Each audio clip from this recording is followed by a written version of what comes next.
Hello, my name is Julia Lambeth. I'm an educator at WSET School London, and in this video we're going to look at 5 things to know about growing grapes. So the first thing we're going to talk about is the vine species. For producing wine, we have different species of vines that are important. This can broadly be split into the Eurasian vines and American vines. Eurasian vines includes the species Vitis vinifera, and this is the main species used for pretty much all the grape varieties that you'll be familiar with. So that can include things like Chardonnay, Cabernet Sauvignon, Sangiovese, Tempranillo, all of the grapes that you'll know and love. This is a vine species that's native to Europe and Asia, hence the term Eurasian, but is now found in pretty much every country that makes wine. The reason this species is so popular is because it makes fruit that tastes good, so we can make good quality wines from the fruit. American vines are used more for their root stocks. The roots are the underground part of the vines, and we've found that American species can actually be more tolerant to a few problems in the vineyard. Pests like phylloxera or nematodes or problems such as drought can be tricky for our Eurasian vines, but the roots of the American vines can handle them. So over the years, grape growers have found ways to attach the roots of the American vines to the shoots of the European vines to make a whole plant that can cope with these situations.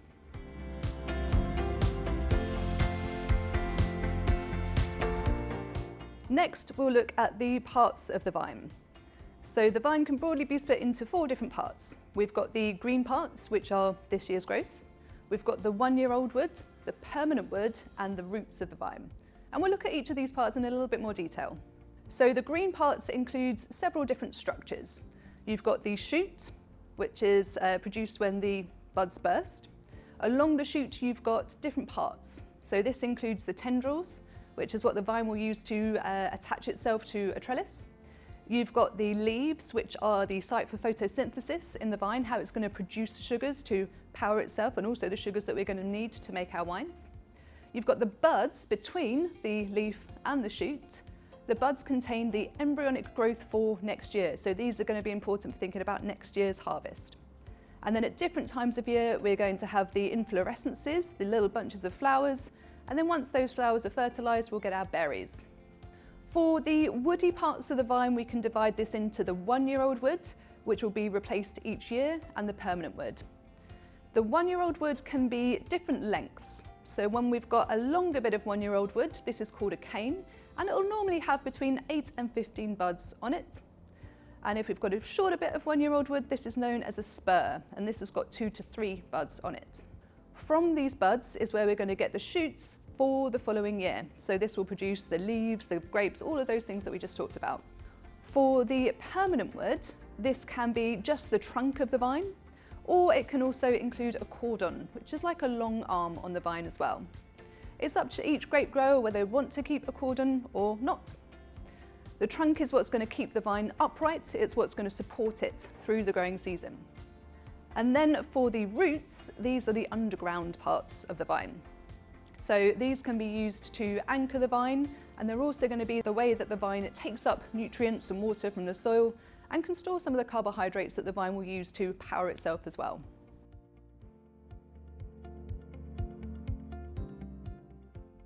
Next, we're going to talk about vine propagation, how we make new vines. When we're thinking about grape growing, when we're thinking about making wines, when we want to make a new vine, it's not just as simple as taking the seeds from an existing grape and planting those in the ground. If you were to do that, you'd actually get a different grape variety.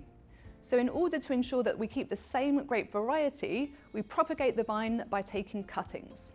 So this means taking the end of a vine, cutting that off, and then you can actually just plant that into the ground and it'll make a new vine of the same species. This new vine is what we would call a clone. It's a clone of the original species. Sometimes these clones can have slightly different properties to the original species. So that could be such as thicker skins or different disease resistance, but it will still be counted as the same grape variety. If we wanted to make a different grape variety, then we're looking at fertilization as the process. So we cross-fertilize 2 different species, and then we're going to get a new grape from that. If these 2 species are both Vitis vinifera, then that new grape variety would be called a crossing. One of the more common crossings that you will have heard of is Pinotage. This is a crossing of Pinot Noir and Sanso that was made in South Africa. Another example of fertilisation is if we use a Vitis vinifera vine and then cross-fertilise this with one of the American vines, and then we get a new species there which is called a hybrid instead. So when it's two parents of different species, we call it a hybrid. Many of the hybrids are used for rootstocks, again, but there is one hybrid we'll talk about on the Level 3 course that is also used for fruit production, and that is Vidal. Next, we're going to talk about the annual growth cycle of the vine. So vines can live for many years, and they go through different things at different stages each year. So we can start in springtime, thinking about the vine after it's been pruned, and then when the temperature gets to around 10 degrees Celsius, the buds on the vine will start to swell and burst. And from these buds, we're going to get the new growth of the vine, the shoots, the leaves, all of those things that we mentioned earlier.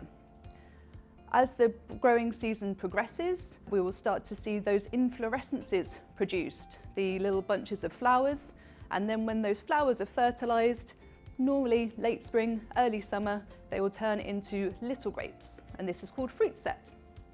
At this time, the grapes would be small and green, they'd have a lot of acidity and not much in terms of sugar and flavour, so we wouldn't want to harvest them yet. In fact, we're going to wait for them to ripen during the growing season. So as the summer progresses, the grapes start to get bigger and eventually the skins will start to change colour. This is known as veraison, the time in which the skins change to different colours according to what the grape variety is. For black grapes, they often change to a more purple colour. For white grapes, this might be more of a sort of golden or translucent colour.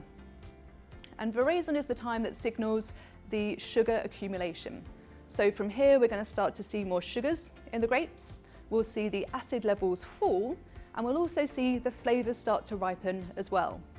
So over summer and into autumn, as the grapes ripen, we'll eventually get to the point where they are ready for harvest.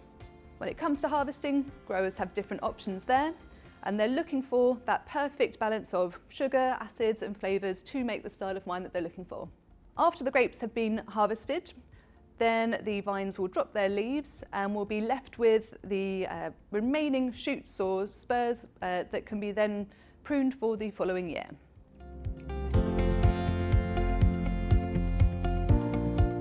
And then so finally, we can just mention what a vine needs in order to do all of these things. So essentially 5 things are needed for a vine to survive. What we're looking at here includes carbon dioxide. This is just readily available in the atmosphere. We will also need heat and sunlight. Both of these can come from the sun, and also we can see them come from other sources. Heat can also be reflected from the soil, particularly if we're looking at stony soils, and sunlight can be reflected from water if you're in a vineyard that is near to a river or a body of water. Nutrients and water are normally found in the soil, but again these can also be added. We can get water added through irrigation and we can get nutrients added as fertiliser. The roots of the vine will take up the water and nutrients that it needs. It is the amount of each of these things, the heat, sunlight, water and nutrients, that's going to determine which grape variety is suited to growing where. So knowing all of these things is important for understanding our selection of grape variety and also the style of wine that we're going to make.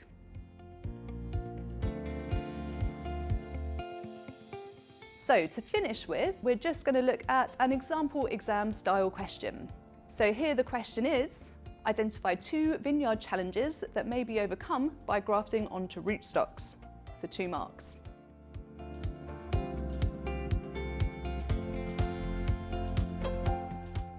Your command verb here is identify, so you just need to state 2 challenges that could occur. So your answer could be drought, nematodes, phylloxera. 2 out of 3 of those would be perfect. And that's it for this video. Thanks for watching.